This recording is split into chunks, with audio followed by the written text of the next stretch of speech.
বিয়ে করেছেন লুবাবা। লুবাবা একজন কন্টেন্ট ক্রিয়েটর। তো একটা সময় সে তার নিজের ভুল বুঝতে পেরে পর্দার মধ্যে আসেন, পর্দা করা শুরু করে এবং ইসলামকে রিপ্রেজেন্ট করা শুরু করে। ইসলামের তার অনেক দিক নির্দেশনা তার ভালো লাগে। কিছুদিন হয়েছে বিয়ে করেছে। বিয়ে করে তিনি তার স্বামীর সাথে ওমরা করতে গিয়েছেন।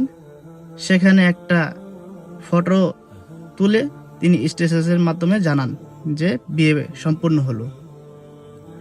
তো বাংলাদেশের সুশীল মার্কা শাহবাগীদের ঘুম হারাম হয়ে গেছে। যারে এই অল্প বয়সে 16 বছরের মাত্র বিয়ে, এটা কি মানে মেনে নেওয়া যায়? অথচ 12, 13, 14 বছরের মেয়েরা হাজারো যে জেনা করতেছে, 2-3টা বয়ফ্রেন্ড রাখতেছে, অবৈধ সম্পর্ক করতেছে, এদেরকে এটা নিয়ে কোনো মাথা ব্যথা নাই। ইসলামের হালাল পন্থা বিয়ে হয়েছে 18 বছর আগে কেন বিয়ে হইল?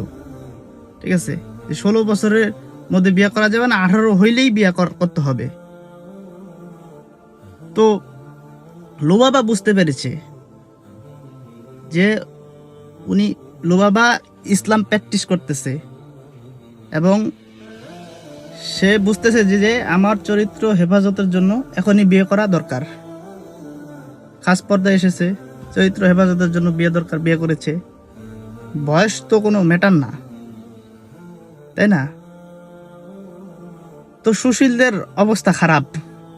ঠিক আছে, এই যে গেল রমজান মাসে অবৈধ সম্পর্ক করলেন একজন মুসলিম মেয়ে, হিজাব পরিধান করে এক হিন্দু ছেলের সাথে টয়লেটে গিয়ে অবৈধ কাজ করতেছিলেন, সেখানে কট খেয়ে গেছে।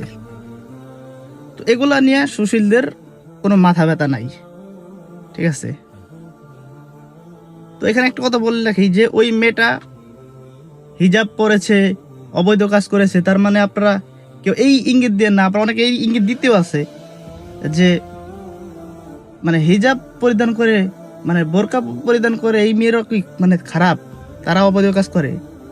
আসলে হলো পর্দা অনেকে করে হলো তার ভিতরে নোংরামিগুলা লুকায় রাখার জন্য, আর অনেকে পর্দা করে যে তার চরিত্র, আল্লাহকে ভয় করে তার চরিত্র, তার ইজ্জত সম্মান মানে লুকিয়ে রাখার জন্য। এই যে যারা পতিতালয়ে যায়, পতিতালয়ে অনেক মেয়ে